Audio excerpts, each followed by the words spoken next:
Alors bonjour les amis, c'est Fred, tipster du site gagnerfuté.com. Donc dans cette vidéo, je vais vous proposer deux pronostics pour la Ligue des Champions du mardi 6 avril. Avant toute chose, nous allons voir les résultats de ce week-end. Je vais prendre la bankroll. Donc je vous avais proposé, donc assez rapidement, je vous avais proposé samedi le match nul remboursé 6-1, victoire du Paris Saint-Germain.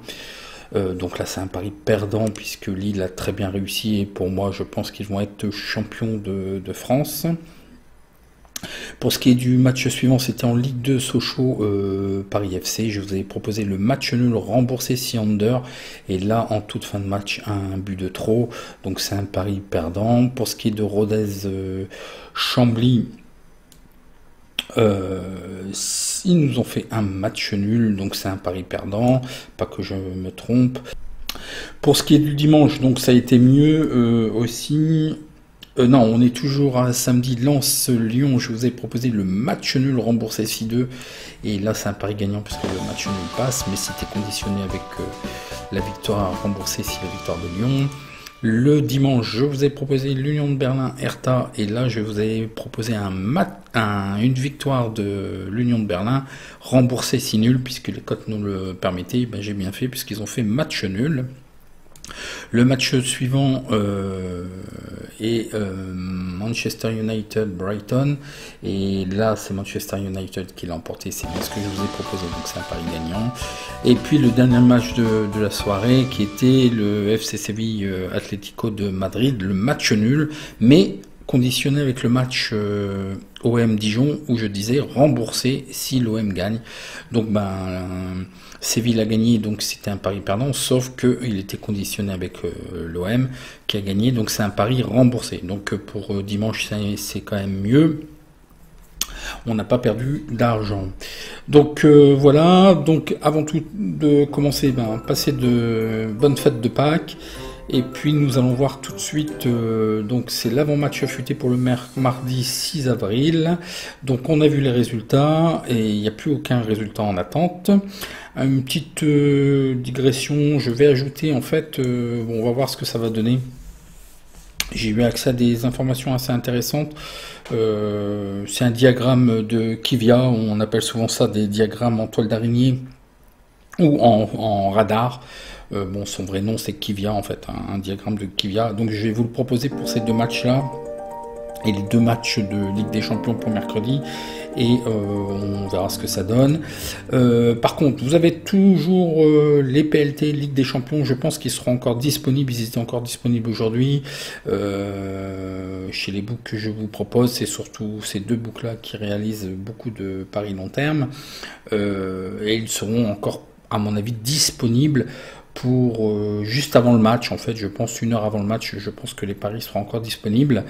Et voyez la vidéo, même si vous voulez pas prendre de paris long terme, puisque en fait, il y a des informations statistiques et de probabilité au niveau des matchs que je vais inclure dans mon prono, là, dans ce que je vais vous donner, mais je ne vais pas reprendre les tableaux et les explications que je vous ai données. Donc, allez, voyons voir tout de suite le premier match qui est le Real de Madrid contre Liverpool. Donc voyons voir le face-à-face quand même. Je vous ai fait le face-à-face au niveau des clubs. Attention, c'est pas en Ligue des Champions, c'est uniquement des clubs. C'est pour vous donner quand même une idée un petit peu des forces en présence. Donc une très belle régularité du Real de Madrid. Et malgré tout, lors de cette saison, ça a été quand même assez compliqué. Il y a eu beaucoup d'absents. Et là, la mauvaise nouvelle, on va le voir après, c'est que Ramos est encore absent. Et là, ça change un petit peu tout, même par rapport à ce que je vous ai dit au niveau PLT. Est-ce qu'ils peuvent... Ils l'ont déjà bien fait, en fait. Ils ont été en difficulté plusieurs fois. Donc, ils ont un commun. Vraiment, ils ont eu une période difficile. Donc, ils l'ont fait. Chose qui n'a pas été le cas. Liverpool a toujours des soucis aussi en défense. Mais voilà, quoi. Il y a juste un petit peu de mieux depuis 2 matchs en championnat. Bon, Arsenal revient aussi, donc bon, il faut le prendre en compte. Bon, sinon il y a un gros passage à vide où même au niveau attaque, c'était assez muet. Donc je vous donne quand même les données. Alors en championnat, je vous dis bien, en championnat, le Real de Madrid gagne à 65%, ils font match nul à 20%, ils perdent à 13%, ils font des over plus 2,5 buts à 41%, des under à 58%. Pour ce qui est de Liverpool, ils gagnent à 46%, match nul à 23%, ils perdent à 30%, et c'est du 50-50 pour les over et les under. Donc là, je vais vous montrer le diagramme de Kivia. Voilà, ça c'est un diagramme de Kivia, souvent appelé radar ou en toile d'araignée. Souvent les books vous proposent ce type de représentation graphique au niveau des performances. Donc là, bon, au niveau à domicile, donc là en orange c'est Liverpool, en gris c'est le Real. Bon, un léger avantage à domicile, ce qui me semble pas très flagrant, et un avantage aussi à l'extérieur, ce qui me semble pas très flagrant par rapport au face-à-face. Par rapport aux 6 dernières rencontres, le Real de Madrid semble mieux, et effectivement, lorsqu'on a vu les face-à-face, ils sont beaucoup mieux. Là, ça me semble aussi étrange, c'est qu'au niveau défense, il y a un net avantage au niveau de Liverpool, mais on a vu que c'était assez terne. Il n'y a que depuis 2 matchs où ils reviennent bien. Donc là, je sais pas, je trouve que là, ça ne respecte pas vraiment la réalité. Et puis au niveau offensif, on l'a vu, ça a été très vert, et c'est pas mal côté Real, malgré tout, malgré toutes les difficultés. Même je les verrais quand même beaucoup plus haut. Bon, le diagramme est ainsi fait. Bon, je le prendrai pas forcément en compte. Je trouve que sur ce match-là, il représente pas forcément bien les forces en présence. Voyons voir maintenant au niveau effectif. Donc le Real de Madrid, malheureusement, et ça commence à être une coutume, et c'est récurrent. Bon, c'est certainement le début d'une fin de carrière pour Sergio Ramos, qui multiplie les arrêts, puisque bon, si vous voyez un petit peu, donc c'est un très bon site, je vous en parle souvent, Transfermarkt. Voilà, vous voyez depuis, si on prend la dernière année, voilà, tous les absences de Ramos, c'est quand même énorme, il a beaucoup manqué. Tout ça, c'est l'année qui arrive là, et là, malheureusement, il est absent pendant 29 jours, donc jusqu'au 30 avril minimum, donc il va encore beaucoup manquer. Et je trouve que un Ramos présent au niveau de la défense, c'est quand même beaucoup mieux, et c'est quand même moins bien sans Ramos. Est-ce qu'ils peuvent s'en sortir? Alors ils ont quand même plus ou moins bien fait avec et sans Ramos. Donc comme je vous ai dit, ils ont un vécu commun depuis le début de saison. C'est très compliqué pour le Real. Malgré tout, ils sont là. Donc voilà, donc ça va être aux joueurs, c'est eux qui ont tout leur avenir dans les mains. Je pense, de par l'expérience et quand même de leur vécu, je donnerais quand même un avantage au Real. Donc, voyons voir au niveau effectif. Donc, Sergio Ramos est donc un joueur clé qui est absent. Et sinon, un autre défenseur qui peut être interchangeable et un milieu de terrain. Somme toute, une feuille de match en 3-5-2. Je pense que ça sera quand même assez conforme. Liverpool, toujours des soucis en défense. Donc là, il y a Matip, donc un défenseur clé, et puis toujours Van Dijk qui est absent. Donc 2 joueurs clés en défense. Mais bon, Van Dijk, on l'a pas vu de la saison pratiquement. Un 3e défenseur qui sera absent, qui est en doublure, et un milieu de terrain. Somme toute, une feuille de match probable en 4-3-3. Bon, l'attaque de feu sera présente, malgré que des fois c'est assez muet. Donc voyons voir les statistiques particulières que je vous ai trouvées sur ce match. Donc le Real de Madrid a réalisé une série de 3 victoires consécutives en Ligue des Champions. Le Real de Madrid n'a pas perdu dans 6 des 7 derniers matchs en Ligue des Champions. Le Real de Madrid a gagné à domicile ses 3 derniers matchs à la mi-temps et à la fin du temps réglementaire en Ligue des Champions. Voyons voir pour Liverpool. Liverpool n'a pas perdu lors de 8 des 9 derniers matchs en Ligue des Champions. Lors des 5 derniers matchs en Ligue des Champions de Liverpool, il y a eu moins 2,5 buts. Et en moyenne, Liverpool concède 0,38 buts lors de ses derniers matchs de Ligue des Champions. Les probabilités, le BTS, les 2 équipes marquent non à 55%. Et là, il y a une divergence parce que les books nous disent oui à 1,57.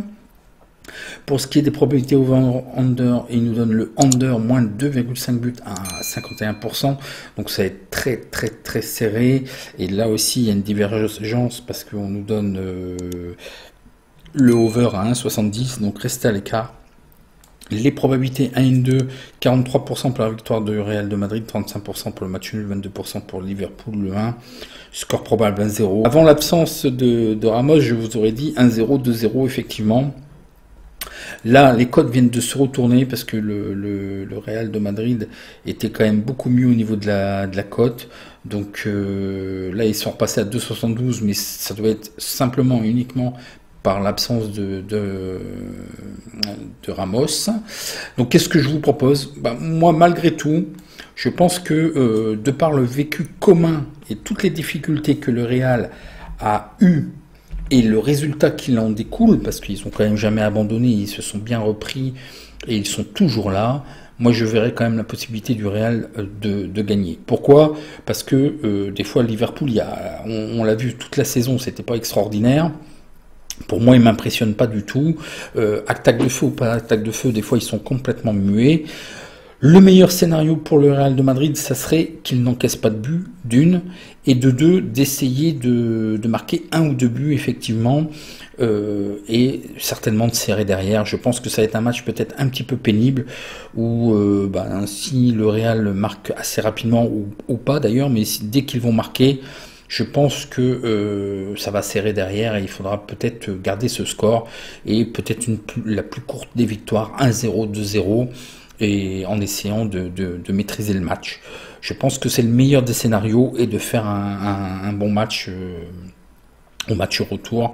Donc voilà, c'est ce que je vois. Je maintiens quand même dans les paris long terme, je vois assez le Real de Madrid voir aller un peu plus loin, sauf que moi j'avais intégré la présence de Ramos. Donc voilà, faites ce que vous voulez. Par contre, le second pronostic, vous pouvez peut-être le sécuriser pour avec le prochain match qui est, voyons tout de suite, Manchester City Dortmund.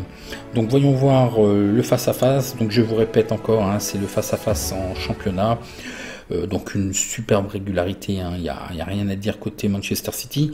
Mais par contre, on sait aussi que Manchester City, on les voit plus après au niveau de la Ligue des Champions, donc il peut peut-être se passer quelque chose encore. Sur un match, il peut tout se passer, même sur un match aller, un match retour. Bon, il me semble quand même dans une bonne configuration pour aller beaucoup plus loin cette saison. Et Dortmund, ça alterne beaucoup. Ils sont capables du pire et du meilleur, en fait. Le problème, c'est eux-mêmes, en fait.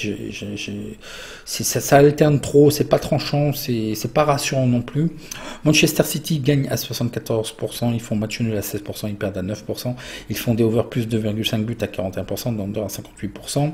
Pour ce qui est de Dortmund, ils gagnent à 48%. Ils font match nul à 14%. Ils perdent à 37%. Ils font des over plus 2,5 buts à 74%, des under à 25%. Voyons voir le diagramme de Kivia. Donc voilà pour ce qui est du diagramme. Bon, il a l'air d'être quand même assez clair quand même. Aussi bien à domicile et à l'extérieur, Manchester est au-dessus. Lors des 6 derniers matchs, Manchester est quand même au-dessus. Offensivement, c'est à peu près identique, parce que bon, on sait que Dortmund est une équipe quand même assez offensive. Défensivement, il n'y a rien à dire. Manchester City, ça me semble beaucoup plus propre. Donc je donnerai un net avantage à Manchester City. Donc voyons voir au niveau effectif. Alors là, l'effectif, le rêve de tous entraîneurs, vraisemblablement le groupe serait au complet. Un dispositif tactique probable en 4-3-3. Donc là, on risque d'avoir une équipe type. Côté Dortmund, c'est pareil, ce sont des doublures, un attaquant, un défenseur et un milieu de terrain d'absent, un dispositif tactique probable en 4-3-3. Voyons voir les statistiques particulières que je vous ai trouvées sur ce match. Manchester City est invaincu lors des 8 derniers matchs de Ligue des Champions. Lors des 17 derniers matchs de Ligue des Champions, Manchester City est invaincu à 16 reprises.